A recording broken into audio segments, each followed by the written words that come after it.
You know those days, right? You're having a rough one, just feeling totally down, and then, as if by magic, your dog wanders over, rests their head on your lap, and you just feel a little less alone. It feels like they have some kind of secret emotional radar. Well, today, we're going to pull back the curtain on that magic and see what the science actually says about our best friend's incredible intuition. And this, right here, is the heart of the whole thing. That quiet moment of connection, it's a real, observable thing that so many of us have felt. And let me tell you, it's not in your head. It is so much more than just a coincidence. It's a fundamental part of the amazing bond we have with them. So that's the big question we're diving into. Is this some kind of unexplainable, mystical sixth sense? Or is there a scientific reason our dogs are so perfectly tuned into how we feel? Well, as we're about to find out, the answer is this incredible mix of biology, evolution, and a really deep connection. All right, so let's start with the obvious stuff, the things that are happening right in front of our eyes, or really what's happening in front of their eyes. Dogs are absolute masters of observation, and they use senses we can easily understand to pick up on clues we don't even realize we're giving off. And this is absolutely crucial. Unlike most animals out there, dogs have spent thousands and thousands of years evolving right next to us. They've learned that our faces are basically giant billboards for our emotions. Looking to us for information was a survival strategy, and it's a skill they have perfected. And get this, eye tracking studies show they're not just, glancing at you, they are scanning for specific data points. They're looking at your eyes, the tension in your eyebrows, the way you hold your mouth. They can actually tell the difference between a happy face, an angry face, and a sad one without you making a single sound. Your face tells a story, and your dog is reading every last word. And this just perfectly captures the next piece of the puzzle. We've all done it. Try to put on a brave face saying, "I'm fine," really, when we're anything but. But see, your dog isn't listening to your words. They're listening to the music behind the words, the pitch, the tremble, the tension in your voice. And that really gets to the core of it. Your dog processes emotional tones in a part of their brain that's wired almost exactly like ours is for this stuff.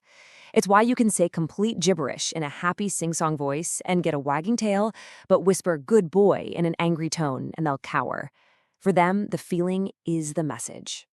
Okay, so they watch our faces, they listen to our voices. That all makes sense. But now we're going to move from the senses we can see to the ones we can't. We're stepping into the invisible world, where your dog's most powerful sense takes over. And this, my friends, is where things get really mind-blowing. Right? I mean, think about it. Sometimes you're just sitting there quietly, lost in your own world, trying to hide exactly how you feel, and yet they still know. How is that possible? Well, the answer isn't in what they see or hear, it's in what they can smell. Just let that number sink in for a second. Their sense of smell is basically a superpower. To put it in perspective, if we walk into a kitchen and smell a pot of soup, they can smell every single ingredient. The carrots, the celery, the thyme, the bay leaf. And they use that same insane sensitivity on us. And here's the secret. Your emotions have a scent. When you're stressed or sad, your body's chemistry actually changes. You release hormones like cortisol and adrenaline, and these create tiny changes in your body odor that are completely invisible to us. But to your dog, they're like a giant flashing sign. To them, your sadness is literally hanging in the air. And this leads us to a really cool scientific idea called emotional contagion. It's not just that they're like watching you be sad from a distance. They actually start to feel it with you. Think about it. When you're calm, they tend to be calm. When you're anxious, their own little hearts might start beating faster. They're mirroring you. And just to be clear, this isn't some trick they learned. This is a form of real, genuine empathy. The stronger your bond, the more finely tuned their nervous system is to yours. They aren't just reacting to a command, they are emotionally connecting with you on a deep biological level. So we've covered that they can see, hear, and even smell our sadness. But what do they decide to do about it? That's the next part of this whole puzzle. How does all that perception turn into that comforting little nudge we know and love? Because on top of all those amazing instincts, your dog is basically a professional you-watcher. They see us day in and day out, and they are constantly connecting the dots, learning to link our tiny little behaviors with our big emotional states. So think about it like this. Maybe when you get stressed, you start pacing around the room. After that happens a few times, your dog learns, Oh, pacing is the thing that happens right before my human gets upset. So they don't wait for you to be sad. They start offering comfort at the very first sign, the pacing. They're not just reacting, they're actually anticipating your needs. And that brings up a great question, right? If they know we're upset, why don't they try to get us to play fetch or bring us a toy? Why is their go-to move so often just quiet presence? You have to think like a pack animal for a second. For them, this behavior is the ultimate act of support. In the wild, if a pack member is hurt or distressed, the safest thing the others can do is stay close, lower their own energy, and basically stand guard. They're not trying to solve your problem, they're communicating safety and solidarity. They're saying, hey, I'm here, you are not alone, and I've got your back. Okay, let's tie all of this together now.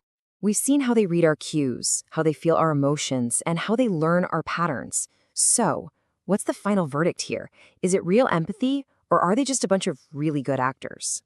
And here's the beautiful part. The science says we don't have to choose. It's both. Yes, they're absolutely masters at responding to learned cues, your scent, your voice, your body language. But at the same time, studies show that dogs will consistently approach a person who's crying over someone who's just humming. That shows an innate emotional awareness that goes way beyond simple training. And this is maybe the most important thing to remember. Your dog doesn't need to understand that you had a bad meeting at work or you're worried about the future. They don't get the complex human reasons for your sadness, but they understand the emotional state itself. They understand that you are sad. And for them, that's all they need to know. I mean, that just says it all, doesn't it? Their comfort isn't about understanding our problems, it's about understanding us. So that's the thought I want to leave you with. In our busy, complicated human lives, we're always trying to fix things for each other. But maybe our dogs have it right. Maybe the most powerful form of empathy, the deepest way to show you care, isn't about finding a solution at all, but about the simple, profound, and powerful act of just staying close.